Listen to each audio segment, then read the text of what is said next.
Chapter 25, Wake. Only heroes get to have the torch handed to them. Villains must take it from their predecessor's corpse. Dread Empress Malicia, first of her name. Morning bell wouldn't be sounding for another hour, but I was already up and about. I'd long gotten used to 7-hour nights and the occasional shorter rest when the Legion's pace demanded it, but not even my name was enough to tamp down the horrible weariness in my bones. It'd been a while since I'd taken a beating this bad. The only one I could recall that topped it was my first run-in with William. I was in no danger of ever forgetting that fight or its aftermath. Pulled levers and 25 Calowans died. I still felt a flash of anger at the memory, though the executions themselves did not trigger the worst of it. That role was shared between the lone swordsman for having meddled with my mind and Black for having spoken at me. I'd grown to like my teacher more than I'd ever thought possible, but the denial of my free will was not something I would ever just get over.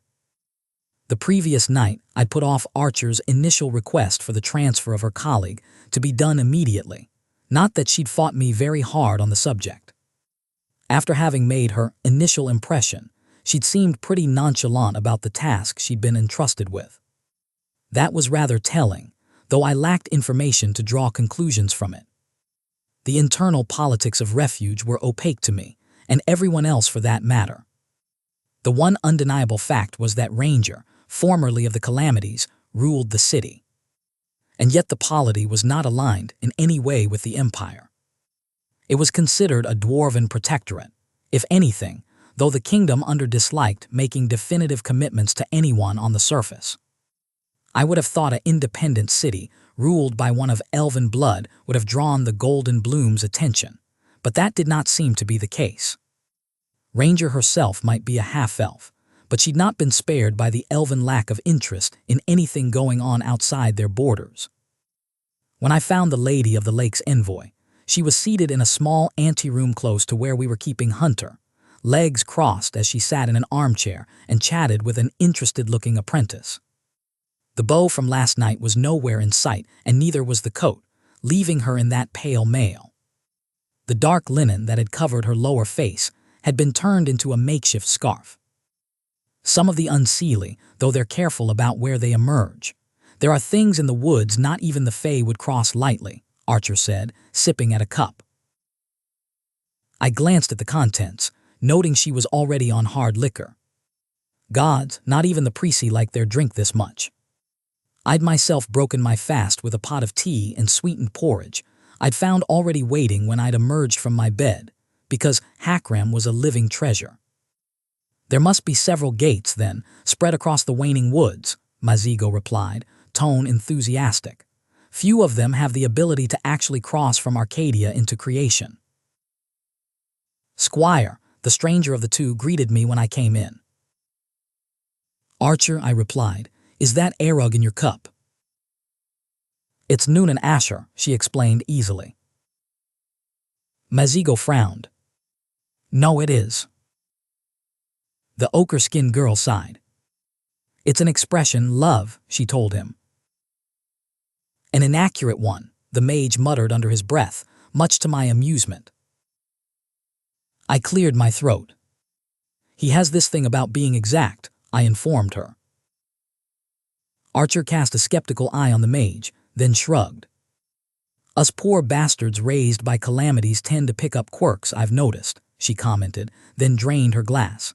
That aside, I suppose I should get around to checking on Tinkles. Shall we proceed? I was about to agree when I processed what she just said. Tinkles, I prompted, smothering a grin. Archer gestured towards her hair. It's all those bells he wears for some reason, she said. Worse fashion choice than the tattoos, and that's saying something. I snorted. There's nothing wrong with ornamenting your hair, Apprentice intervened defensively, fingering one of Trinket's adorning his own dreadlocks. There is if you're supposed to go around quiet-like, Archer retorted, rolling her eyes. Some hunter he is. He's a regular devil with the spear, I'll say that for the man, I conceded. No one who studied under the Lady of the Lake would be allowed to leave refuge if they couldn't take care of themselves, the envoy dismissed. He's still the weakest of her pupils by far. After last night's lovely interlude, I had no problem buying that. Even if I'd been a functional cripple for the duration of the scuffle, she'd still handled Hakram and Mazigo like they were bumbling children. "Let's get to it, apprentice," I finally said. "Raising the spell shouldn't be a problem, right?" "No, it was designed with that in mind. Probably best we get to that sooner than later anyhow," the mage noted. "I'm not comfortable leaving any magical effects lying around when there's a demon of corruption on the loose. Should they come in contact, the effects could be unpredictable." Archer's eyes sharpened at the mention of the demon, though she passed no comment. Behind the drinking and the easy grins, she didn't miss much, this one. How much of the cheerful facade had been carefully crafted to make us underestimate her, I wondered. We stepped into the room where Hunter was being kept, and I dismissed the 10th of guards that kept a weapon on the hero at all times. Normally it would have been a full line, but 20 legionaries just wouldn't fit in the available space. The one-handed hero had been put on a bed, though that was as far as his comfort had been attended to. There were sets of bindings keeping his arms and legs tied together. Not that they would have done much good if he were awake and trying to escape. I hadn't needed Black's tutelage to know that keeping heroes imprisoned rarely ended well for a villain. "He doesn't look in pain," Archer noted. "No reason he should be," Mazigo replied. The dark-skinned mage walked up to the sleeping hero and shoved a hand under the pillow his head was resting on, blindly groping for something. After a moment, he took out a small sculpted rock covered in runes, crushing it effortlessly in his hand. I raised an eyebrow. "That wasn't strength. He hasn't the brawn for that." He blew the dust on Hunter's face and carefully lay a finger between the man's eyes. "Wake," he ordered. My brow raised higher. That hadn't been speaking, not exactly, but there had been power layered behind the word. Nothing happened. Archer cleared her throat. "Is this going to take a while?" she asked. "Because there's a bottle with my name on it in the other room." "Should be any moment now," Mazigo replied. It took maybe another 30 heartbeats before Hunter began to stir. He yawned, and I saw his muscles tense as he went to cover his mouth, but found his arms had been bound. A moment later, his entire body moved as if to reach for a weapon that wasn't there, to the amusingly feeble result of him wiggling like a tied hog. "Tinkles," Archer barked. "Stop making a fool of yourself." Hunter's eyes swept the room, immediately finding his colleague, then moving on to glare at Mazigo and I. "Archer," he finally said, "what are you doing here?" "Taking custody of you," she grunted, unsheathing her long knife and then reaching for his binds. I clicked my tongue against the roof of my mouth, then spent a heartbeat surprised at the typically preachy gesture coming from me. When had I picked that up? "He's not getting out of those before I have an oath he's not gonna fight me in mine," I stated flatly. "He's my responsibility now. If he does, I'll put him down myself."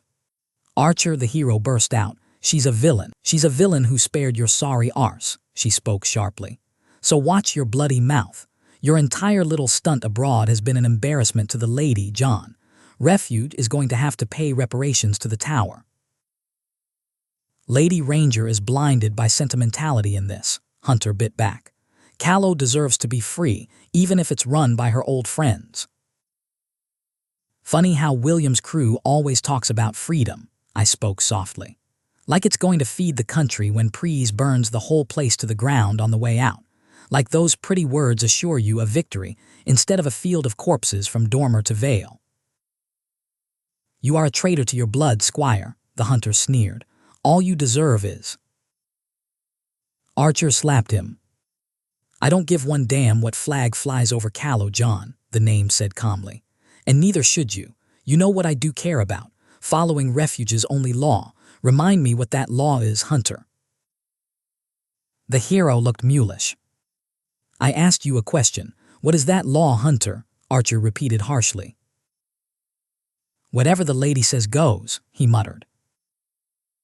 "And what did Lady Ranger say about the Empire?" she prompted. "Here there be monsters," Hunter quoted. "Leave it alone." "But you didn't leave it alone, did you? So you lost a hand and embarrassed us publicly. A shame you can't tattoo yourself better life choices, she continued cuttingly. They're tribal, Hunter defended himself. Lots of tribes in Vale's merchant quarter are there, Archer said, rolling her eyes. I've had tea with your parents, John. They're Drapiers, lovely old couple. The only thing they did wrong was switch you two infrequently. I was not above admitting to myself that I was finding this entire conversation delightful. A mocking grin tugged at my mouth, though I stayed out of it. For all that Archer was falling on him like a rock slide, he was still one of hers. Adding a few swings of my own might prompt retaliation. I officially surrender custody of him to you, I contributed. I suppose you'll be taking him back to refuge. Eventually, Archer agreed. He's to stand judgment before the lady. I did nothing wrong, Hunter growled. I'd plan my defense better if I were you, the woman snorted. She's already pissed she actually has to rule the city instead of leaving it to function on its own, so your case isn't looking good. I hummed noncommittally. You'll be staying in Marchford then. Archer sighed. Anybody ever tell you you're not great at subtlety, love? Arguably that's her trademark, Mazigo grinned. That and setting things on fire. I shrugged.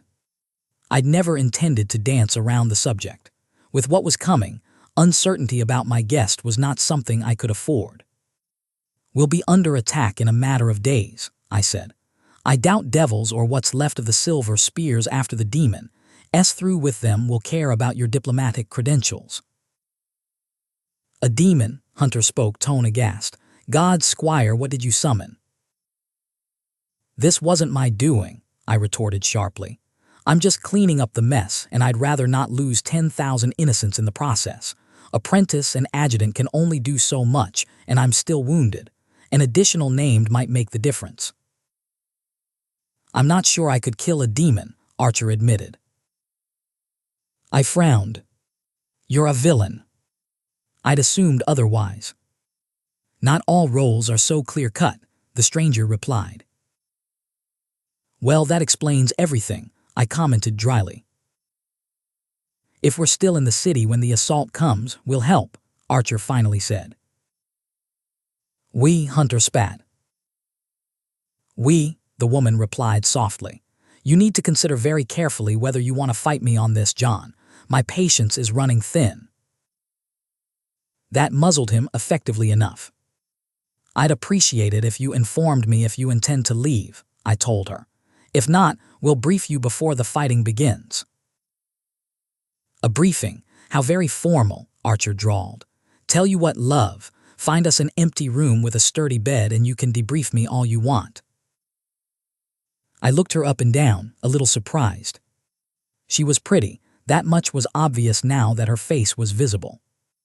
Delicate features and beautiful eyes, not to mention she seemed to be hiding away very healthy curves under that mail.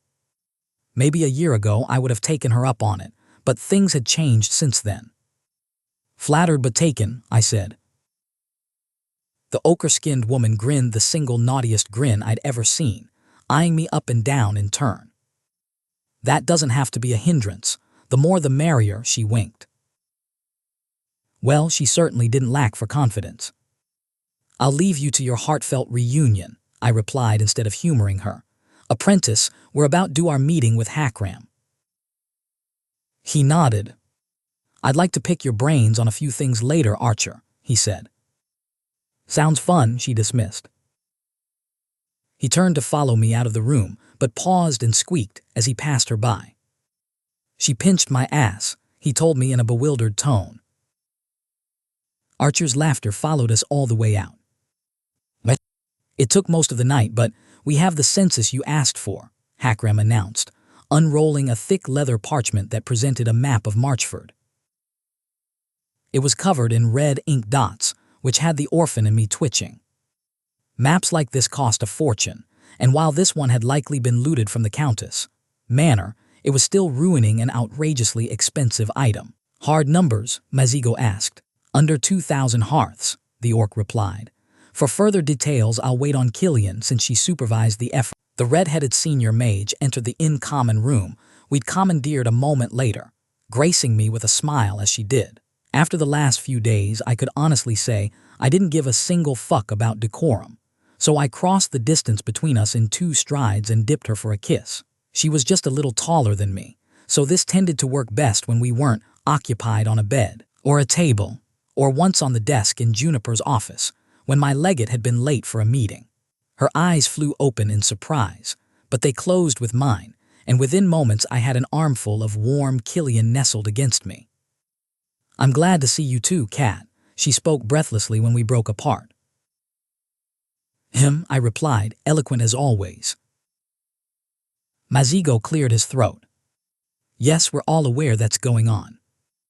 If we could attend the matter at hand." "Give them a moment, warlocks get," Hakram rumbled.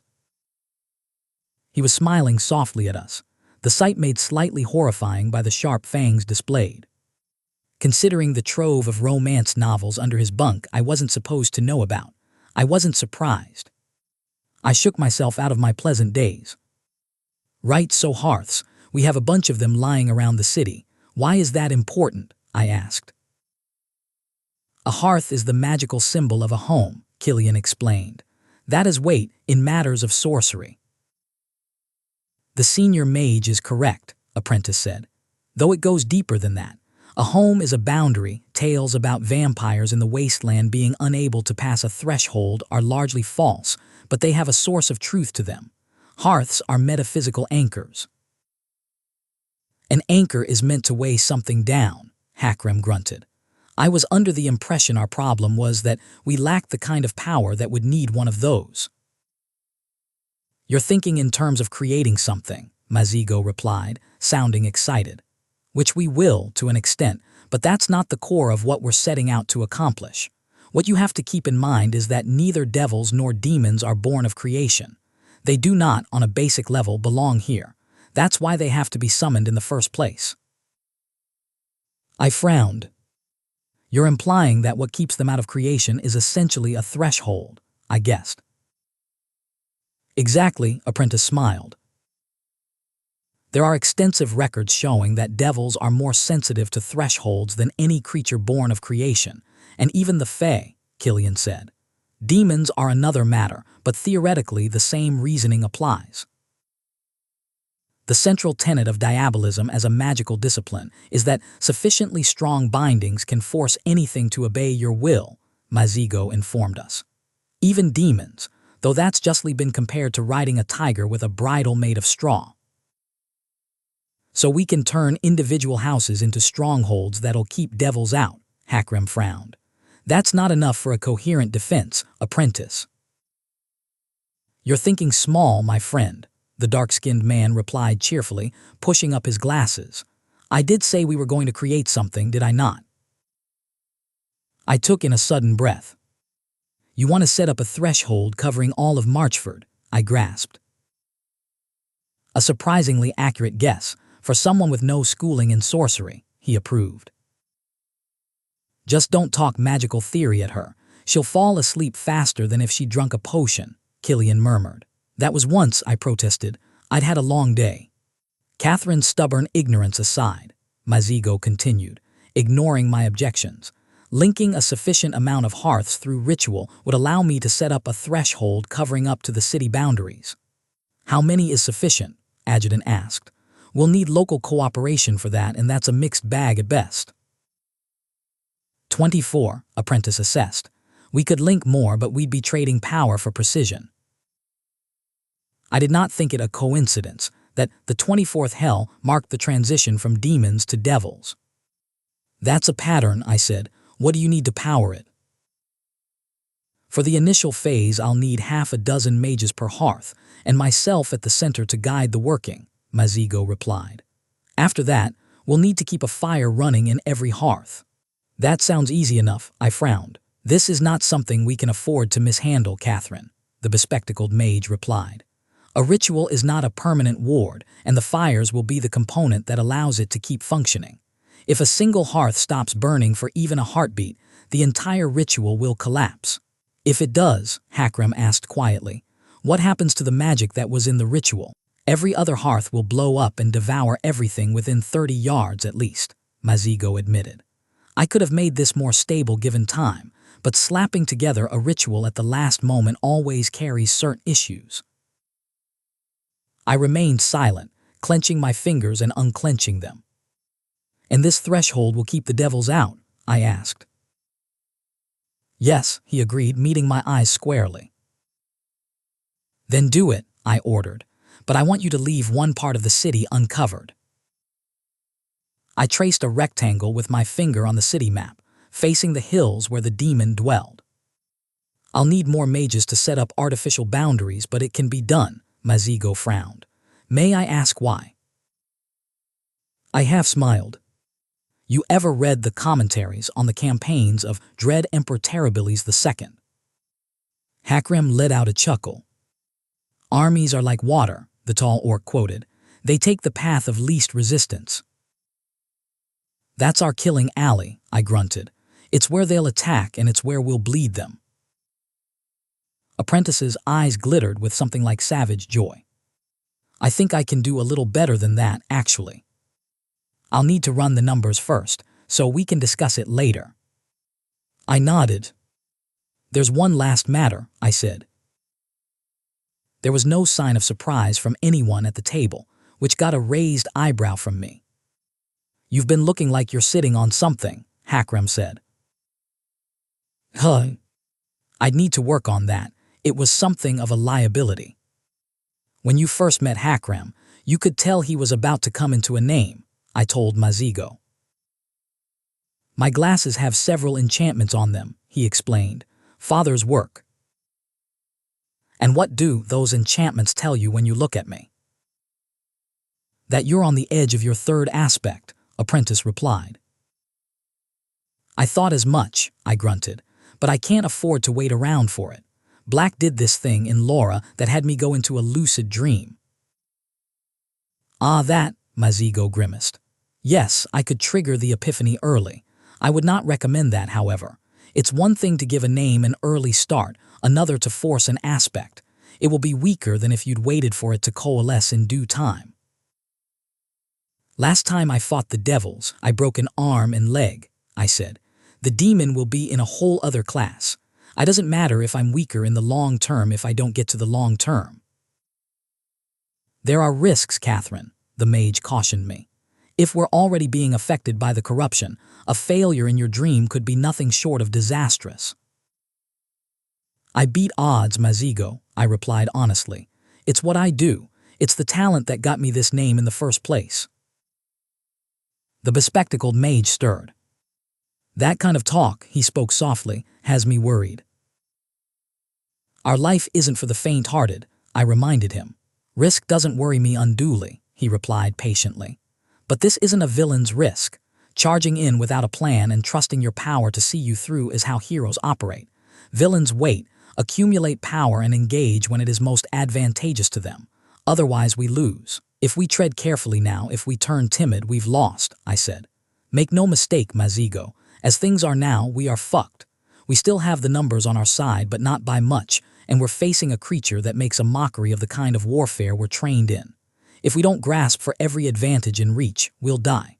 And not the pretty, noble kind of death. Our corpses will be puppet for an abomination that'll try to spread across the surface of creation before enough people step in to kill it. Disperse it, he replied automatically. I'm not saying I won't do it, Catherine, but this is reckless.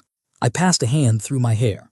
I know, believe me, I know, but we're running out of cards, and the enemy hasn't even shown half their hand. He sighed. Fine, I know you don't have a sword, I said, so you can use mine. He blinked. A sword? Why would I need that? To stab me, I spoke hesitantly. Uncle Amadeus just ran you through with his, Mazigo guessed, morbidly fascinated. I rubbed the bridge of my nose. He didn't need to do that, did he? Just physical touch from another named is enough, he snorted. Gods, he's always so melodramatic. Tell me about it, I muttered. I glanced at Killian, whose face was lined with worry. There was something heartwarmingly straightforward about that. There was no complication there, no myriad of different interests and loyalties at play. The longer we stayed together, the more I found that attractive about her. I still wasn't in love with her, and to be honest, I didn't know if I'd ever be. But she was a companion. Someone I was comfortable spending time with, trusting my secrets to. I suppose it'd be too much to ask you to be careful, the redhead said. Wrong girl for that, I'm afraid, I smiled. She let out a long breath and rested her chin on my shoulder. Lightly she kissed the side of my neck and stepped away. Try not to get yourself killed at least, she commanded. Centerpiece of my plan, I informed her, then stole a quick kiss. I turned to Apprentice. All right, Mazigo, I spoke, let's get.